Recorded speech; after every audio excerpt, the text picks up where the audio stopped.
pues empezamos con la primera de las conferencias. La primera de las conferencias las va a impartir María Isabel García Tardío, que es licenciada en Ciencias Ambientales y en Biología por la Universidad de Jaén. Desde que finalizó su estudio ha trabajado como educadora ambiental, gestora de fauna urbana y halconera en el aeropuerto de Málaga, realizando el inventario de vertebrados de la Alhambra y de su entorno. Siempre ha trabajado con temas relacionados con el mundo de la conservación de la fauna y para ella es su vocación, además de una de sus pasiones. Desde hace más de 20 años formó parte del Plan de Recuperación del Lince Ibérico. Es, en primera instancia, como responsable de la supervisión de toda la obra forestal que se llevó a cabo para frenar el declive de la especie y mejorar las poblaciones de conejos en la Sierra de Andújar, cuando los linces se encontraban en su mínimo poblacional. Más tarde, llevando a cabo su seguimiento también aquí en la Sierra de Andújar y durante el primer proyecto LIFE, para entrar de lleno como técnica responsable de las primeras reintroducciones que se llevaron a cabo de esta especie a partir del año 2008. Primero en Guadalmellato, en Córdoba, y más tarde en Guarriza, en Jaén. Ha participado en diversas publicaciones científicas, principalmente relacionadas con el lince ibérico u otros felinos, y actualmente forma parte del equipo técnico del Plan de Recuperación del Lince Ibérico en la Sierra Oriental y del proyecto LIFE LinConnex. Así que muchas gracias, Maribel. Nos va a hablar, su título es el de la ponencia, La recuperación del lince ibérico en la Sierra de Andújar. Muchas gracias, Maribel. Buenos días a todos. Muchas gracias por la presentación. Sí, como ha dicho, llevo más de 20 años formando parte de los equipos de seguimiento del lince ibérico, sobre todo aquí en la provincia de Jaén, pero bueno, ahora ya en Sierra Morena Oriental, que engloba toda la parte de Jaén, Córdoba y Sierra Norte. La verdad que esta ponencia ha sido un poco difícil, entre comillas, para mí, porque nos hemos tenido que remontar más de 20 años a cuando empezamos los primeros trabajos en los parques naturales de la Sierra Norte, porque ahí en esta zona fue donde quedaron los últimos linces, ¿no? Sobre todo, aunque quedaban también en Doñana, pero sobre todo a nivel genético, que es lo que realmente importa en una especie, pues el mayor número de ejemplares se quedaron aquí, ¿no? Vamos a empezar la ponencia dando, seguramente que ya lo conocéis, lo que voy a contar un poco, pero dar una serie de breves apuntes sobre la biología de este felino, porque si conoces su biología es difícil ver. ¿Sí? ¿Puedo utilizar el micrófono? ¿Me oís bien? No, es para la grabación. Ah, vale. ¿Qué hago? ¿Me subo entonces arriba? Sí. ¿Vale? Sí.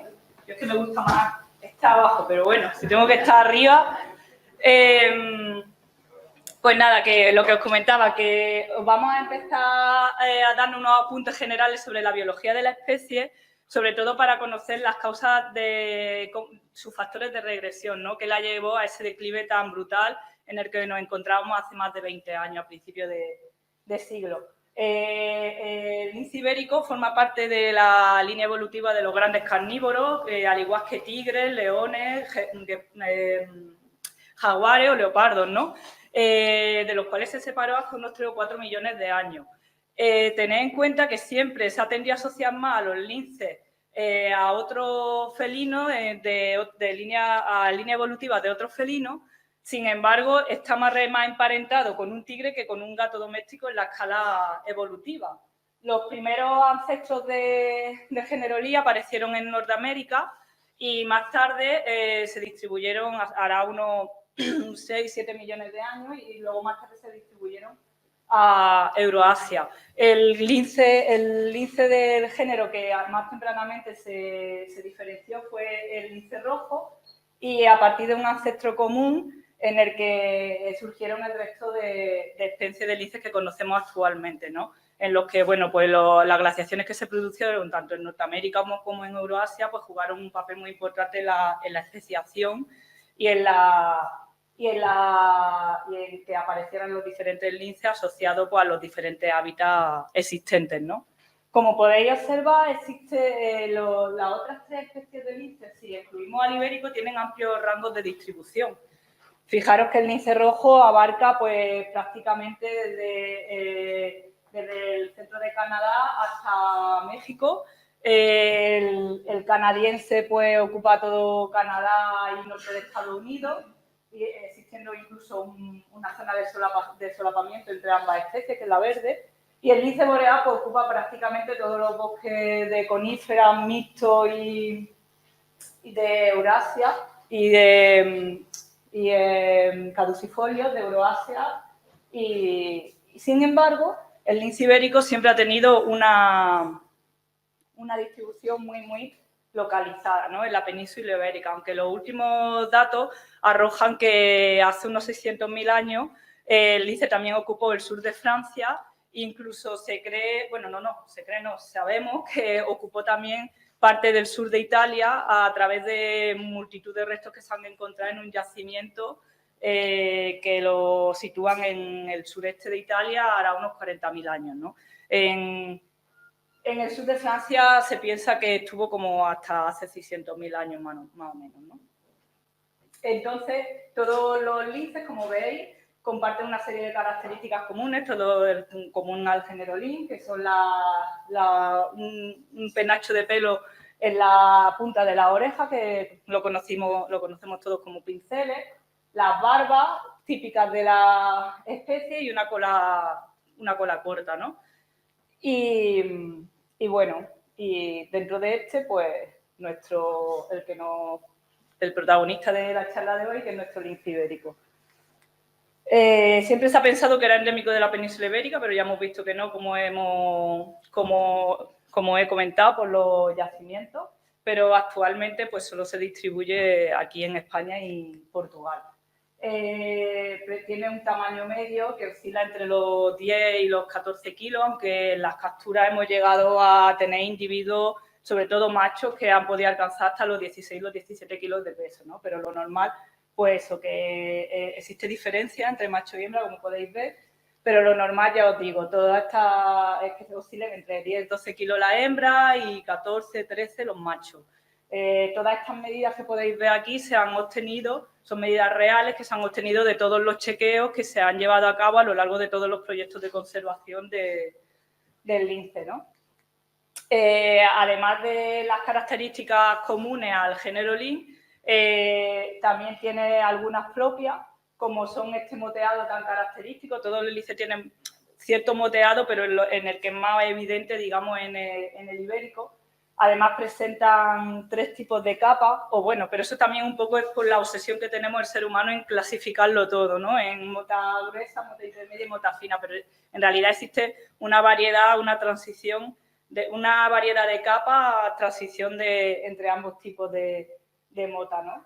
Es un carnívoro estricto, ¿vale? Es un especialista trófico, evolutivamente se ha adaptado a la caza del conejo, y cuando las densidades de conejos son adecuadas llegan a constituir hasta el 90 o hasta el 100% de su dieta, ¿no? Sí es verdad que cuando se han producido descensos muy bruscos de las poblaciones de conejos, se han hecho estudios de dieta y esa proporción bajaba, pero no llegaba a ser inferior del 60 o del 70%. Fijaros qué especialidad en un recurso alimenticio muy concreto. Tened en cuenta que en España su nombre deriva del fenicio, que le llamaron, como creo que recordar, era Hispanín, que quería decir tierra no de conejos, sino de damanes, que era a lo que ellos asociaron, a lo que más se le parecía, ¿no? Ellos no conocían el conejo como tal, el Ornitholagus cuniculatus, sino que a ellos lo que les recordaba era damanes. Entonces, no es de extrañar que haya especies como nuestro lince ibérico, nuestra águila imperial, que nos va a hablar luego mi compañero, pues que estuvieran especializadas en este recurso trófico, ¿no? Necesita unas densidades mínimas para establecerse y para criar. Mínimo necesita que haya entre 1 y 2 conejos por hectárea. Y algo básico y que ha sido fundamental para la conservación del conejo es que hemos aprendido que sin conejo no hay lince. Es decir, si no superamos estos umbrales de conejo, el lince no se establece. No se establece, ni siquiera vive en la zona. Sin embargo, como he dicho, a veces también no es tan estricto en su dieta, aunque el conejo forme gran parte de ella, y caza algunos ungulados. En las áreas de reintroducción en Monte de Toledo hemos visto como algunos, sobre todo machos, que son los que tienen mayor envergadura, se han especializado en cazar corzos, en un pequeño tamaño, ¿no? Y también carroña, son carroñeros, Es decir, como cualquier animal, si la carroña está relativamente fresca, la van a aprovechar. Ellos siempre lo de energía, gasto, lo tienen muy en cuenta, ¿no?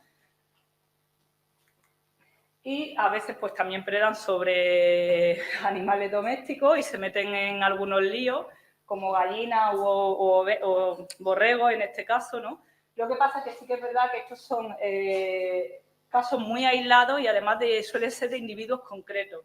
Es decir, tienen un comportamiento individual muy acusado.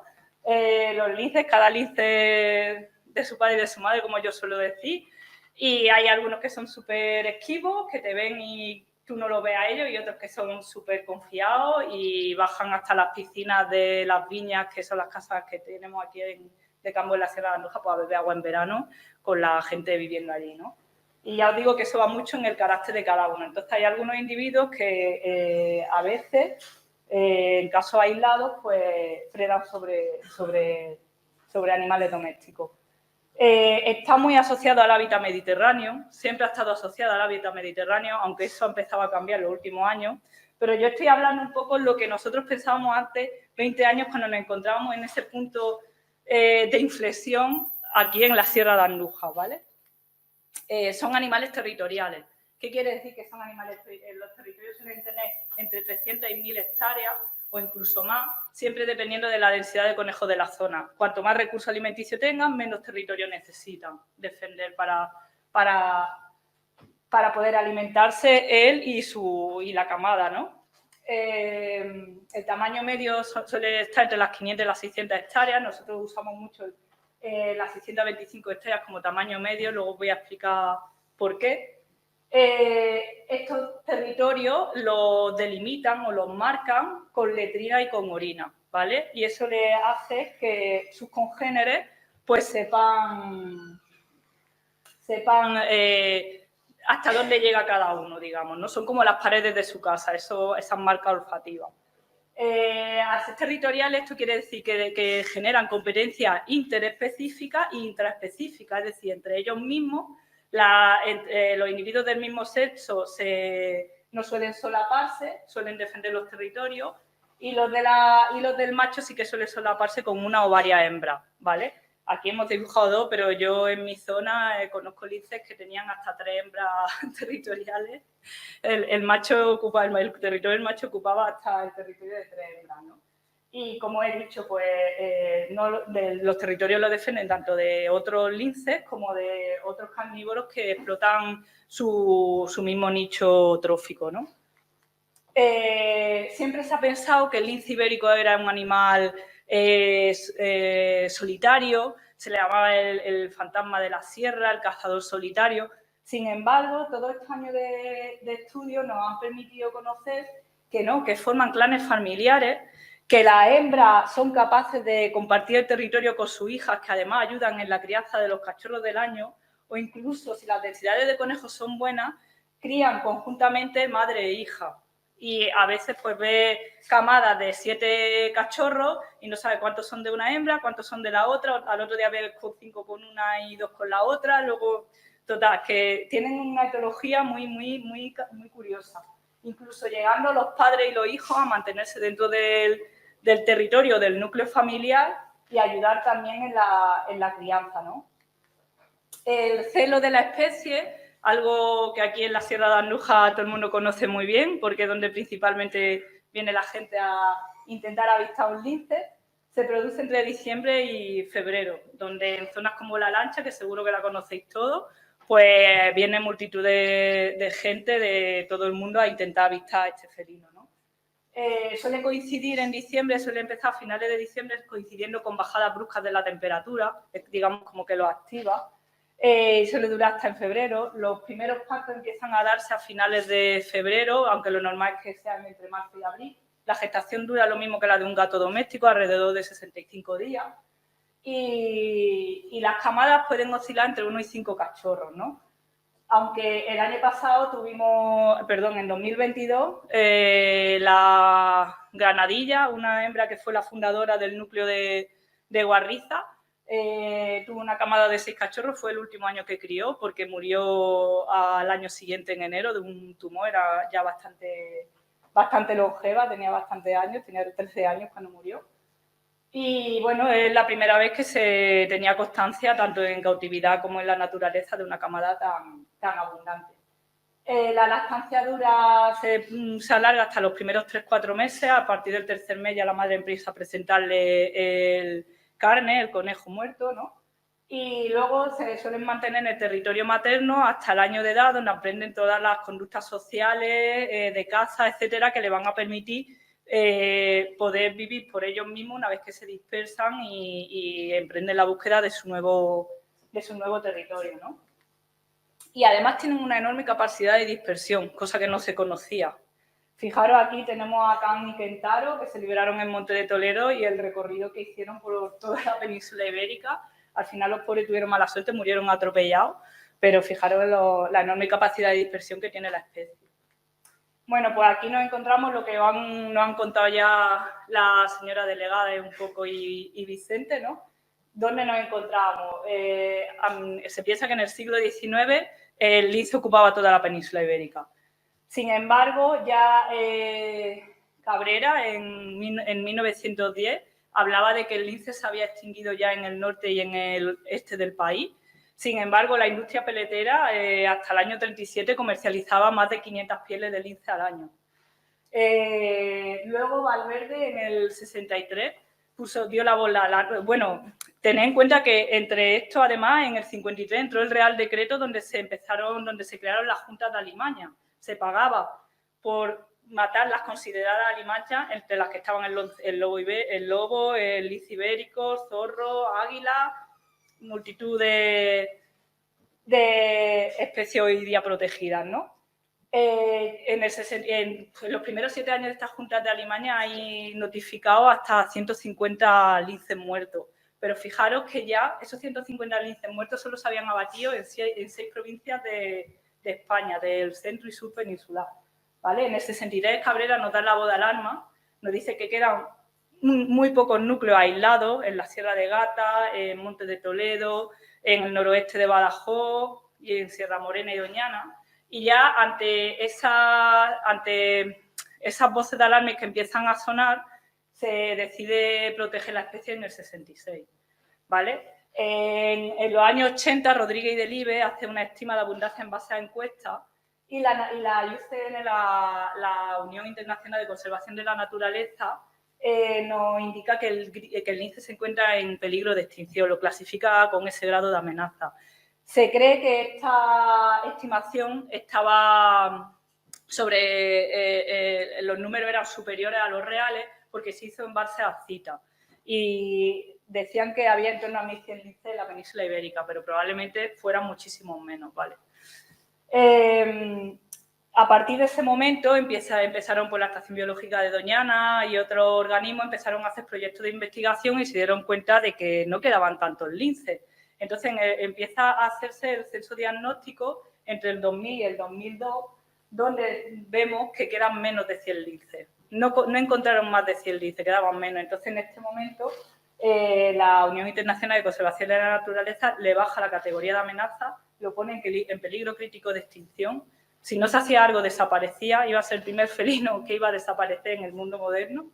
Y ahí entonces la Junta de Andalucía se puso las pilas y empezamos a trabajar, ¿no?, con esto.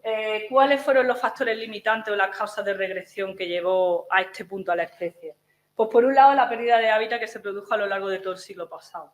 Pérdida de hábitat debido a grandes extensiones, empezaron a hacerse grandes extensiones de cultivo, se empezaron a hacer repoblaciones de eucaliptos y pinos que eliminaban el monte Mediterráneo, que era el hábitat que él necesitaba, pero sobre todo el cambio de aprovechamiento que fueron en detrimento del monte Mediterráneo, donde habitaba el conejo, que era su principal especie presa, ¿vale? A esto hay que unirle la misomatosis y la hemorrágica vírica. Y la enfermedad hemorrágica vírica. 2 enfermedades víricas que asolaron la península ibérica y las poblaciones de conejos. La misomatosis es un virus que se aisló por primera vez a finales del siglo XIX en conejos en Uruguay y que, bueno, en los años 50, dadas las plagas de conejos que había en Australia, pues se decidió llevarlo hasta allí para controlar estas plagas. un bacteriólogo francés tenía viñedo en una finca en Francia y se le ocurrió la maravillosa idea de traerse el virus hasta Europa y creo que eso fue en el año 52 o 53 y se extendió rápidamente al resto desde Francia se extendió al resto de Europa y llegó a España aquí en el 53. ¿Qué ocurrió? Pues que las poblaciones de conejos disminuyeron a la mitad de las existentes. Hoy día la enfermedad se considera ya endémica porque han conseguido desarrollar una cierta inmunidad que si cuando pasa de la madre no suelen morir ya por la enfermedad les genera misomas en diferentes partes del cuerpo y en las mucosas y en la conjuntiva, le afecta a la conjuntiva y le salen como bolsitas de pus. Ya hoy día no suelen morir de la enfermedad, sino más porque están débiles o no ven frente a depredadores o para buscar alimento y agua. Se considera endémica y han conseguido un cierto grado de inmunidad frente a la enfermedad.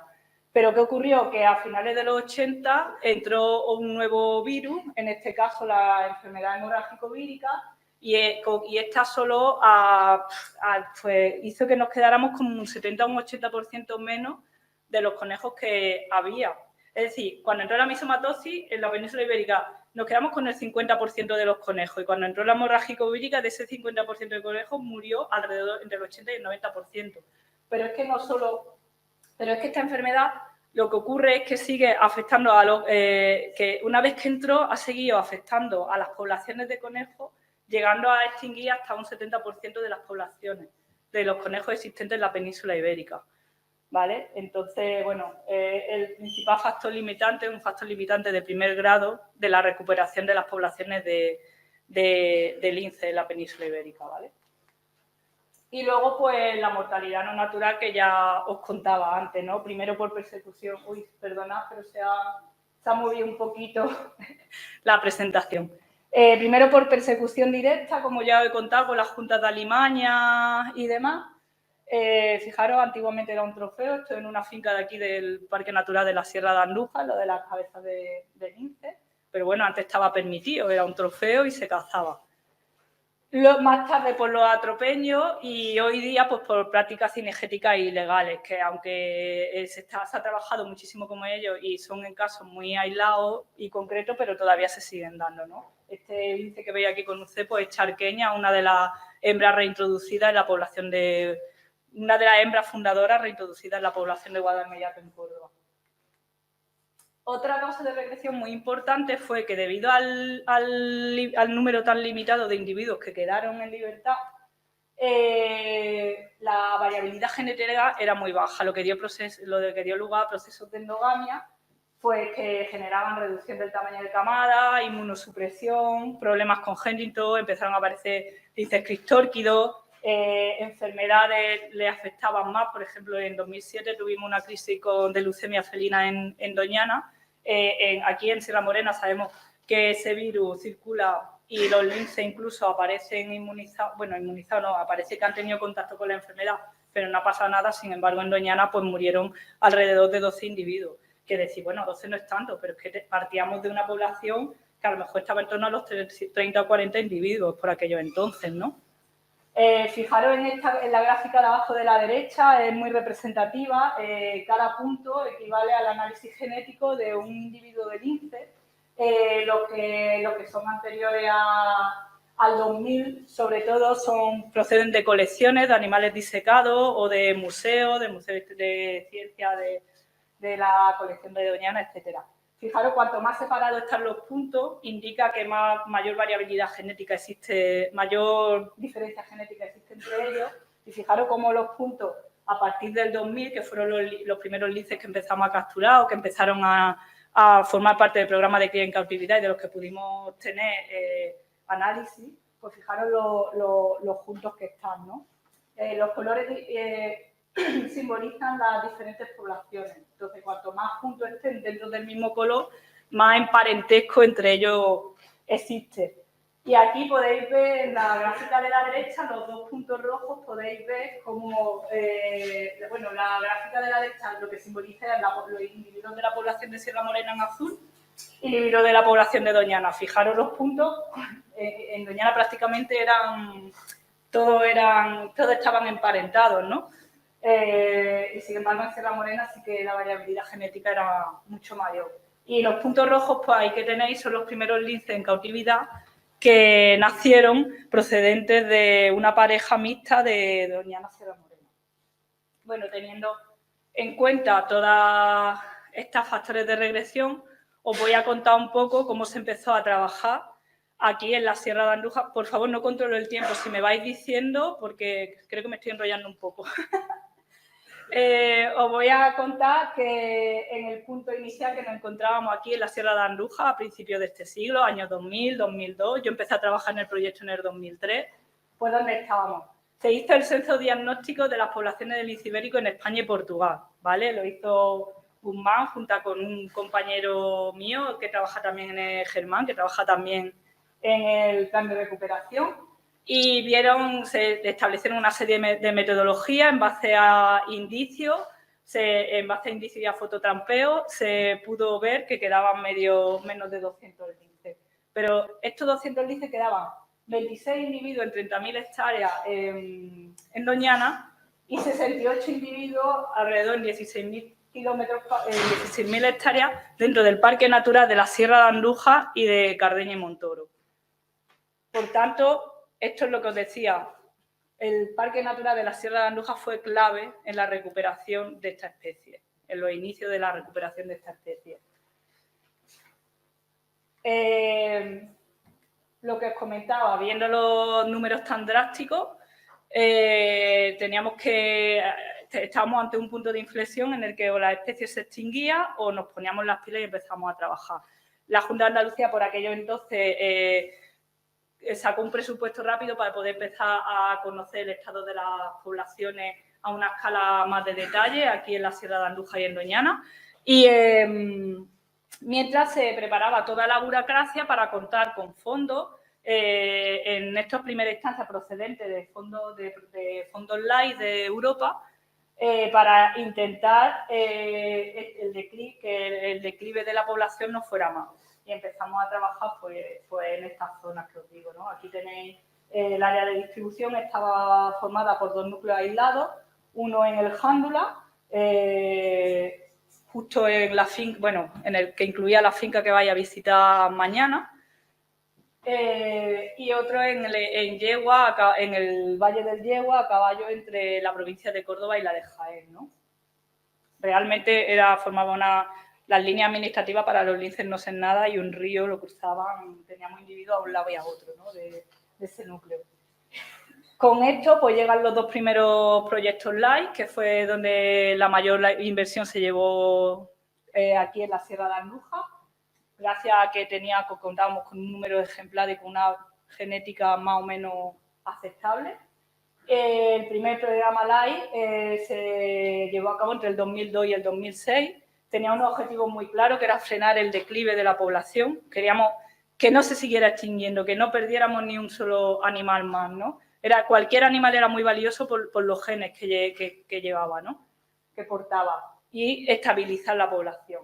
Más tarde, gracias a los buenos resultados, nos concedieron un segundo programa LIFE, donde ya lo que se pretendía era que creciera la población, que empezara a ocupar zonas en las que se había extinguido recientemente y donde ya se empezó a pensar a intercambiar ejemplares, ¿no? Entre la población de Sierra Morena y de Doñana para que allí mejorase esa variabilidad genética. ¿Cómo se hizo todo eso? Pues se hizo en serie, bueno, lo que os contaba, el objetivo principal, mantener el número de linces e incrementarlo si se podía, porque en esos momentos no sabíamos qué iba a pasar. Estábamos trabajando, la experiencia era única en el mundo, no se sabía nada, nos encontrábamos ante una meta muy ambiciosa y el objetivo era ese, mantener e intentar incrementar la capacidad de carga del medio, que debido a los factores de regresión que os he contado, hacía que los linces estuvieran bajo mínimos, ¿no? Aquí partíamos de que el hábitat era óptimo. En la Sierra de Andújar, si la conocéis, si no mañana vais a tener la oportunidad, veréis que es un hábitat mediterráneo súper bien conservado, de lo mejor en Sierra Morena, que se puede observar. Bueno, también es que es mi tierra y me sale el defenderla.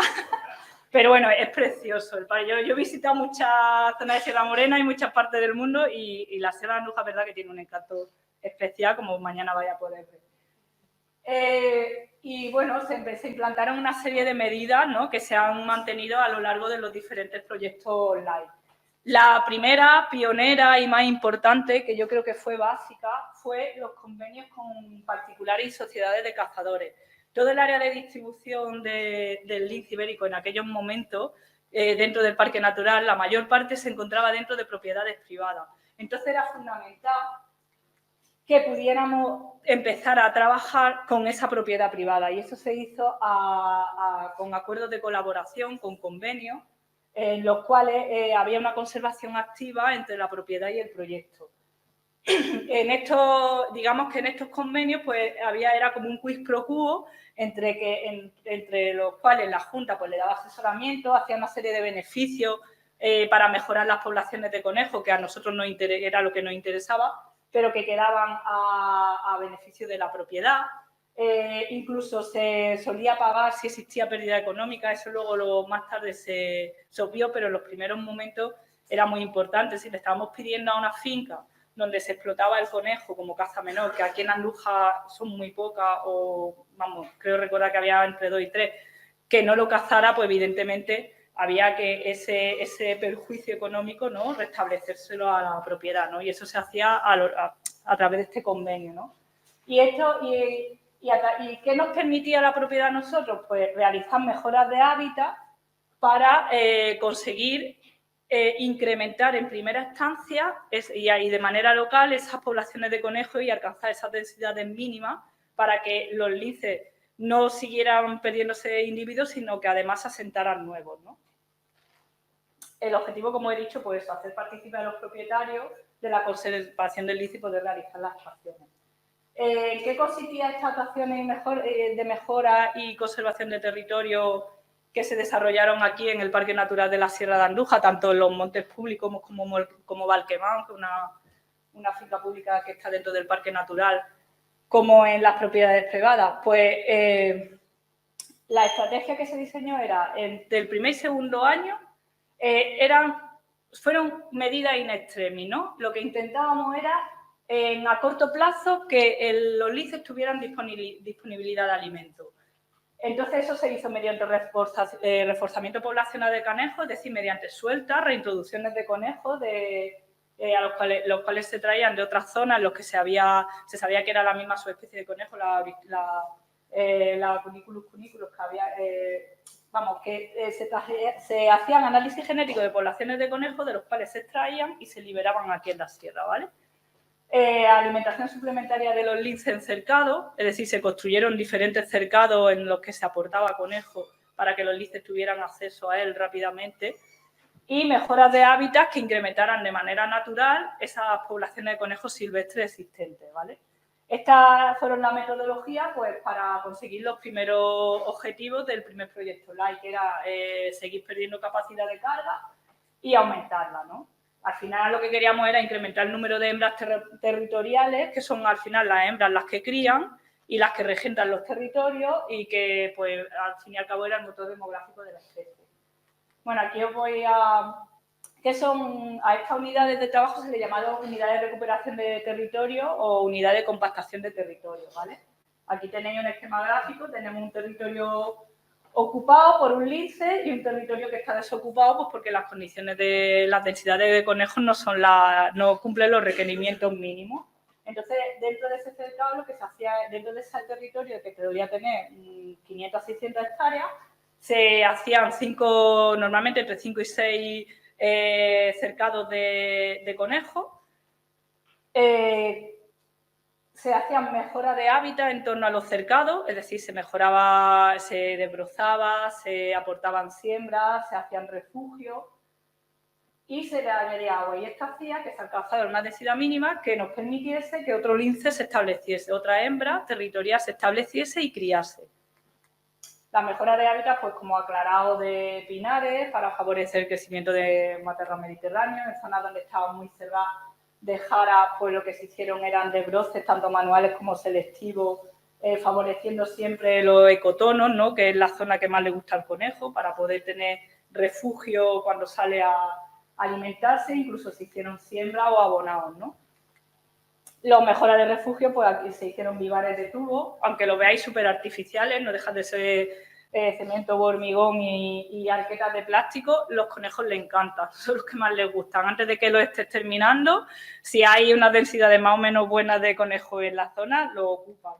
También se hicieron de piedra, ahí tenéis un ejemplo de cercado y bueno, lo que os decía, ¿no? Las reintroducciones de conejos que se llevaron a cabo. Aquí tenéis un poco cómo se diseñaron las estaciones en el parque natural, tanto en el núcleo del Jándula como en el Yegua. Cada uno de los polígonos son unidades de recuperación de territorio. Había de dos tipos, si la densidad de conejos eran bajas medias, se trabajaba solo sobre el hábitat, y si eran muy bajas, son las URTH, ¿no? Unidad de recuperación de territorio trabajando sobre hábitat, y si la densidad era muy baja, pues entonces se hacían los cercados de conejos que os he comentado, que son las URTC. Y sobre estas también se empezó a trabajar en compactación del territorio, es decir, en zonas donde ya tenemos lince, vamos a hacer una pequeña ayudita para que la densidad de conejos suba y con eso conseguimos compactar el territorio, lo cual hace que nos cojan más lince, ¿no? en el espacio. Pues aquí podéis ver los puntos más oscuros indican el área de presencia en 2001 y en 2002, todos los polígonos, las unidades de recuperación de territorio. Y los puntos negros, pues 4 años después, al finalizar el primer proyecto LIFE. Fijaros cómo ya se ha incrementado tanto la superficie y eso se traduce en mayor número de hembras territoriales. Esto nos ayudaba a... la flechita también se ha movido con el círculo, disculpad. Esto no fue un hándicap para nosotros, cómo funcionaba la enfermedad hemorrágico-vírica, porque nosotros nos encontramos estas enfermedades densitodependientes, ¿vale? Cuanto mayor contacto hay entre individuos sanos y enfermos, mayor, es como la gripe nuestra, ¿no? Cuanto mayor contacto, mayor impacto tiene la enfermedad. En densidades muy bajas, que se encuentre un individuo sano y un individuo enfermo es muy bajo, entonces el impacto suele ser bajo, por debajo de las 2 conejos por hectárea. Sin embargo, en densidades como las que se consiguieron con los trabajos que se desarrollaron aquí en la Sierra de Andújar, empezamos a encontrarnos en zonas donde entre los 4, 2, 5 conejos hectáreas, donde la enfermedad ya, fijaros que tiene un mayor impacto. Entonces, bueno, había que estar continuamente pues vigilando, haciendo una monitorización de las poblaciones de conejos en la zona, que se hacían pues mediante estimas de abundancia absoluta, control de letrina en cuadrícula de 2,5 por 2,5, que se repetían todos los años. O sea, se trabajaba más sobre la población de conejos que sobre la de lince, porque como antes he dicho, sin conejo no hay lince, ¿no? Y eso fue básico. Y con la idea de poder implementar medidas en el momento que se vieran que las densidades bajaban por efecto de esta enfermedad que solía afectar sobre todo en primavera, ¿vale? Bueno, pues aquí tenéis... Uy, un momento, que se ha ido... ¿Qué pasa? ¿No puedo echar para atrás? Un segundo, vuelvo abajo.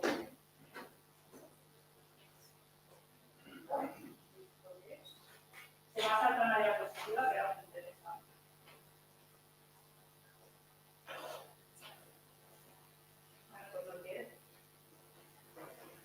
Bueno, la otra era sobre el espacio, pero bueno, aquí os lo explico un poco sobre cifra. Gracias a los 2 proyectos LIFE y todo el trabajo que se desarrolló aquí dentro del Parque Natural de la Sierra de Andújar, pues conseguimos que la población de lince en Sierra Morena, así como también en Doñana, porque esta metodología se aplicó en ambas zonas simultáneamente, pues conseguimos que el número total de individuos en 2002 pasara del 66, 68, que daban las primeras estimas, a más de 170 individuos en 2010. Con esto se alcanzó prácticamente la capacidad de carga de la Sierra de Andújar en base a las densidades de conejos que teníamos gracias a las medidas no a la densidad de conejos naturales o existentes, sino las que se habían conseguido con las medidas de conservación, ¿no? Que habíamos con la implantación de la unidad de recuperación de territorio, que se habían implantado con los dos proyectos. El lince prácticamente empezó a ocupar, fijaros, esto es la distribución en el 2002, cuando empezamos a trabajar, asociada, como os digo, al Parque Natural de la Sierra de Andújar y al hábitat mediterráneo, su hábitat óptimo, ¿no? Pues fijaros lo que empezaba a pasar. En 2011 habíamos conseguido que se expandiera a todas estas cuadrículas nuevas, pero a partir de 2011, y gracias a que se había alcanzado una capacidad de carga bastante adecuada, empezaron a colonizar zonas nuevas de campiña. Fijaros aquí cómo tenemos actualmente la distribución de la población aquí en la provincia de Jaén, siempre asociada a esa capa. Bueno, y un hito muy importante que se produjo en los primeros proyectos fue que estas dos poblaciones aisladas, que no lo he dicho, del núcleo del Yegua al oeste y el núcleo del Jándula al este, conseguimos conectarlas y que hubiera intercambio entre ellas, intercambio genético entre ellas, ¿vale? Entonces, actualmente pues nos encontramos eso, que gracias al gran trabajo y al papel fundamental que desempeñó todos los trabajos que se hicieron dentro del parque de la Sierra de Andújar, ¿no? Pues conseguimos que la capacidad de llegar hasta el tope de la capacidad de carga y que los linces a partir de ese momento empezaran a exportar animales hasta otras zonas, ¿no? Empezaron a darse movimientos dispersivos y empezaron a ocupar zonas de campiña. Aquí tenéis un poco pues cómo ha ido cambiando la población hasta el censo de 2022. Ahora mismo estamos con el de 2023, que todos estamos ahí mirando linces como locos, intentando identificarlos. Y empiezan eso, la expansión por nuevas áreas del olivar. Los primeros linces que se detectaron en esta zona, 5 minutos, vale, procedentes de Sierra Morena, se empezaron a detectar a partir de 2008, 2009, ¿vale? Nos imaginamos los olivares como algo así, sin embargo, si a vista de pájaro podemos encontrar dentro de los olivares pequeñas áreas de matorral, más o menos bien conservados, normalmente asociadas a cursos de agua, donde tienen refugio y además en los olivares o en la campiña tienen unas altas densidades de conejos. Empiezan a utilizar, vemos que no son tan rigurosos en cuanto a su exigencia hábitat y empiezan a criar, pues, como Elena aquí, pues en cortijos abandonados, o calesi, en esa manchita de monte ahí en medio del olivar, y los linces, y estas fotografías empiezan a ser más comunes, ¿no? Fijaros, ya muchísimos los cortijos abandonados, calesi, con los cachorros, empieza a utilizarse como un recurso y el aceite de oliva empieza a ser también, a utilizar el lince, ¿no? Como un símbolo de calidad.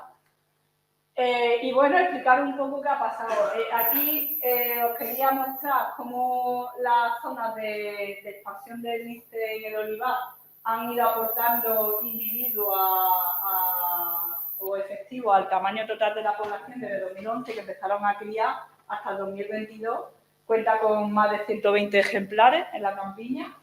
En el rango, y fijaros un detalle muy curioso en lo que ha pasado. En el rango de distribución histórica, que es la línea roja, vemos que a partir de 2011-2012 el número de individuos se estabiliza. Sin embargo, en la área de olivar se sigue ligeramente incrementando o incrementando en los últimos años, ¿no? ¿Por qué ha pasado esto? Pues porque en 2012 entra una nueva cepa procedente de Francia también y diferente genéticamente de la cepa tradicional de la hemorrágico vírica. En la cepa tradicional de la hemorrágico vírica los gazapos no morían. Entonces, cuando había altas densidades de conejos, aunque el contacto entre enfermo y sano era muy elevado y morían muchos conejos, como los gazapos no se infectaban, la natalidad sobrepasaba o era superior a la mortalidad, ¿no? ¿Qué pasó? Que con la nueva cepa de la hemorrágico vírica que entra en 2012, tenemos una caída drástica de las poblaciones de conejos en el Parque Natural de la Sierra de Andújar, ¿no? bueno, en general en todas las poblaciones de conejos, pero como aquí contábamos con densidades medias donde ese impacto era superior, pues se notó una caída bastante drástica de las poblaciones de conejos. Aquí, fijaros, tenéis gráficas de las diferentes zonas con presencia de lince donde se monitoriza el conejo. Fijaros cómo el Doñana y, Andújar cardeña y Guadalmellato, que también teníamos densidades medias bajas, y Doñana, pues le ha costado mucho superar esa enfermedad que a día de hoy sigue actuando todos los años, ¿vale? Sin embargo, en poblaciones con alta densidad de conejos, como son las de reintroducción, pues parece que la han podido superar. Bueno, aquí tenéis eso, los primeros ejemplares que llegan al olivar, la línea roja indica cuando entra la hemorragia vírica y, bueno, como el número de individuos, como la capacidad de carga en el área de distribución histórica se estabiliza, mientras que el marmolejo zocueca pues empieza a aportar más ejemplares. Bueno, voy a pasarlo porque un poco es lo mismo, pero aquí haciendo hincapié en el número de dendas territoriales, la productividad, etcétera, ¿no? Otras actuaciones de el alcanzar esa capacidad de carga aquí en la Sierra de Andújar, ¿vale? Incrementarla y hizo que empezaran a dispersarse y empezáramos a tener disponibles ejemplares para iniciar las medidas de recuperación de poblaciones perdidas. Primero, el programa de reforzamiento genético, que fue muy importante para la población de Doñana. Fijaros, los primeros linces procedían todos de aquí, de las sierras de Sierra Morena, de Andújar y Cardeña, de los primeros que se llevaron a Doñana, para mezclar esa sangre, ¿no? Como se suele decir en la sierra, ¿no? Y nacieron los primeros híbridos procedentes de Vallas, fijaros ya que estaban a medio camino genéticamente entre ambas poblaciones. Luego, esto hizo que reapareciera la mota intermedia en Doñana, que se había extinguido, allí solo quedaba la mota gruesa, se había perdido ese alelo por esa endogamia existente. Se pudo empezar con el programa de conservación ex situ, los primeros ejemplares que se llevaron a este programa procedían de Sierra Morena también, de aquí de nuestro parque, ¿no? Y fijaros la importancia que ha tenido la conservación, el programa de conservación ex situ o la cría en cautividad, porque se han liberado ya de los 336 linces que se habían liberado en 2022 en todas las áreas de reintroducción, más de 305 formaban parte del programa de cría en cautividad. Y ese programa no hubiera sido posible si no se hubieran alcanzado esos resultados aquí en la Sierra de Andújar, ¿no? Y luego se iniciaron las primeras reintroducciones, se hizo un protocolo de selección, porque claro, lo que se vio fue que trabajar sobre las poblaciones de conejos, siendo el factor limitante una enfermedad que no podíamos controlar, no tenía sentido seguir trabajando sobre eso, porque económicamente era muy elevado la inversión que había que hacer, tardaba mucho tiempo, fijaros que entre 2002 y 2010 fue cuando se empezaron a conseguir densidad de conejos buena y luego te llega la hemorragia vírica, la nueva cepa y vuelve a valores iniciales a cuando empezamos a trabajar en 2002. Entonces lo que se hizo fue empezar a ver dónde podíamos reintroducir el lince, donde hubiera altas densidades de conejo y donde se hubiera extinguido recientemente, ¿vale? Se hicieron unos factores de selección en lo que se hizo primero el hábitat, que tuviera un hábitat más o menos óptimo y tuviera buena densidad de conejo. Esto se solapó y dentro de esas zonas se empezó a estudiar la aceptación social, es decir, empezamos a conversar con ganaderos, cazadores, la población local, pues si la población donde se va a reintroducir el lince no quiere que haya lince, olvidaros que eso es imposible. Y luego se trabajó también sobre los riesgos de mortalidad no natural que habíamos visto que había sido uno de los factores de regresión. Vimos que tanto correteras como arpillas galecas estaban por debajo de los mínimos que aceptables para poder reintroducir el lince y empezamos las reintroducciones en Guadalmellato primero y en 2009 y en diciembre de 2010 en Guadalajara. Volvemos a regresar a la importancia que tuvo la recuperación del lince aquí en la Sierra de Andújar. Todos los primeros linces que se liberaron en ambas áreas de reintroducción procedían del campo. Si no se hubiera conseguido ese éxito aquí, con esa unidad de recuperación de territorio, nada de esto hubiera sido posible. Aquí tenéis las primeras sueltas que se hicieron, los animales de Guadalmellato y de Guarbiza, que como os digo, pues procedían de aquí, habían sido capturados aquí en la Sierra de Andújar. Además se consiguió, gracias a los buenos resultados, nos da un tercer proyecto LIFE, tiene una meta mucho más ambiciosa que recuperar la distribución histórica del lince, no solo en Andalucía, que ya lo habíamos empezado, sino en el resto de España y Portugal. Y además la IUCN vuelve a revisar los diferentes criterios que tiene para categorizar a una especie dentro de un grado de amenaza u otro, y en 2015 pasa de estar de peligro crítico a solo en peligro, ya que se alcanzan las 130 hembras territoriales y más de 340 individuos maduros, ¿no? Que era lo que nos pedían.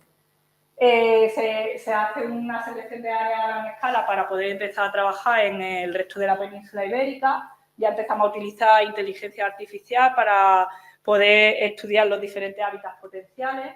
Se vuelve a hacer una serie de factores de selección mucho más detallada que la que se usó en las primeras reintroducciones, porque ya llevábamos lecciones aprendidas, ¿no? Y se tuvieron en cuenta pues muchos más detalles a la hora de seleccionar los hábitats. Fijaros que aquí tenéis, en 2014 empiezan esas reintroducciones, siempre teniendo en cuenta que todas las reintroducciones se realizaron en áreas con altas densidades de conejos. Y bueno, esto es lo que teníamos, las diferentes poblaciones que tenemos actualmente, ¿no? Junto a esto, se hacían una serie de actuaciones horizontales para mitigar todas las causas de regresión. Pues se hacía un programa de desfragmentación en base a los atropellos que habíamos detectado de la especie, en los que se arreglaba malla para evitar atropellos, se limpiaban o se construían vías, se mallaban las carreteras, se limpiaban las cunetas, ¿vale? Todo esto para mitigar los atropellos, los ecoductos que se hicieron en la carretera que iba del Rocío a Doñana, señales, balizas, y bueno, pues lo que hacíamos es que los animales cruzaran por debajo en vez de por encima. Se estableció también un programa de vigilancia para el control de prácticas cinegéticas prohibidas. Todas estas fotos son hechas por compañeros míos del proyecto, no os penséis que esto es algo del siglo pasado, esto sigue ocurriendo a día de hoy.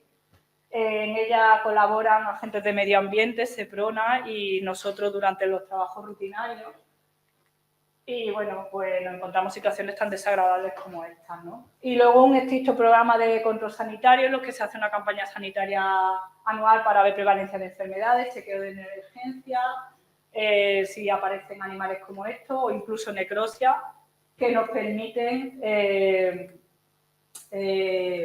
conocer la importancia real de las causas de mortalidad y poder actuar sobre ellas.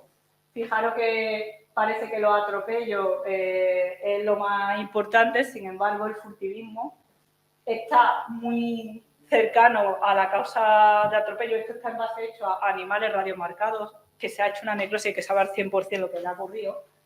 Y de los atropellos se encuentra todo, porque aparecen las carreteras y si no uno otro lo ve y llama y avisa. Pero el furtivismo se detecta nada, una mínima parte. Y luego se ha hecho también un programa de compensación y prevención, ¿no? Para intentar que, sobre todo, actuar en primera instancia para que no haya una degeneración en muertes de la especie y una percepción negativa de la especie, ¿no? Porque si nosotros vamos y atendemos al particular, con el fototampeo vamos a poder sacar si realmente es un lince, como el de la foto, o si son otros carnívoros, ¿no? Lo que están produciendo el daño. Y luego, pues, por supuesto, planes de comunicación y divulgación que permitían, lo que queríamos era romper falsos mitos, como que donde hay linces se restringen los usos o por qué se gasta tanto dinero en la conservación de una especie. Es un patrimonio natural. Es como nadie se pregunta por qué se invierte tanto dinero en la Catedral de Jaén, en mantenerla. El lince ibérico, al igual que el otro, es nuestro patrimonio natural y es nuestro deber, ¿no? Aparte que es una especie paraguas y cuando conservamos el lince, conservamos todo el hábitat mediterráneo y todas las especies asociadas a ese hábitat, ¿no? Y bueno, y se han hecho seminarios, tanto de conejos como sobre lince, se ha sensibilización de los sectores implicados, se han hecho charlas con escolares, con ayuntamientos, jueces, cazadores, etcétera, ¿no? Y bueno, jornadas de voluntariado. ¿Y dónde nos encontramos actualmente? Pues actualmente nos encontramos en el cuarto proyecto LIFE, que debe desarrollarse entre 2020 y 2025, y que su principal objetivo es que no solo aumentar el tamaño global de la población, sino aumentar la conectividad entre estos núcleos de manera que actúen como una metapoblación funcional y autosostenible, ¿no? Y viable en el tiempo. Lo que se quiere es que todas las áreas de reintroducción creadas, que son los polígonos rojos, actúen como una metapoblación que permita el intercambio demográfico y con ello genético, ¿vale? Y se han iniciado reintroducciones tanto en Sierra Arana, en Granada, como en Murcia. Y también lo que se pretende es que mediante modelos de coste mínimo, ¿vale? En los que se estudia la conectividad entre los diferentes territorios, pues establecer como poblaciones puentes, que son los círculos azules, que le hemos llamado stepping stone o puentes, ¿no? Digamos, que son como un área de unas 1.500 hectáreas donde se trabaja sobre las densidades de conejos para que al menos un número de lince 4 o 5 se puedan asentar y funcionen como puente entre esas poblaciones, ¿no? El más importante actualmente, porque hay intercambio genético ya, perdona que me acerque, se ha detectado intercambio genético entre todo esto y digamos que nuestro principal objetivo es que Doñana no, aunque entre Portugal y Doñana ya se ha detectado algún animal, pero sobre todo ese, ¿no? Y aquí tenéis la situación actual. En Sierra Morena cuenta con 782 individuos. Sierra Morena incluye tanto Jaén como Córdoba como el sur de Ciudad Real, ya que funcionan como una población, están prácticamente unidas. El censo del año pasado arrojó 1.668 individuos entre España y Portugal. No sé qué va a pasar este año, yo creo que lo mismo nos acercamos a los 2.000, si no lo superamos. Ya os digo, estamos inmersos ahora mismo en... Yo ando como loca identificando todos los linces que me salieron el año pasado para poder individualizarlo y dar un número. Y aquí tenía un poco más en detalle pues cómo ha aumentado la superficie en cuadrículas de 1 por 1 en Andalucía. Y aquí más en detalle, fijaros que ya se han empezado a detectar linces de reproducción pues prácticamente toda la campiña. Y nada, muchas gracias. Quería haber dado un apunte sobre el seguimiento que hacemos de las acciones, pero evidentemente no ha sido posible, me paso de tiempo. Muchas gracias.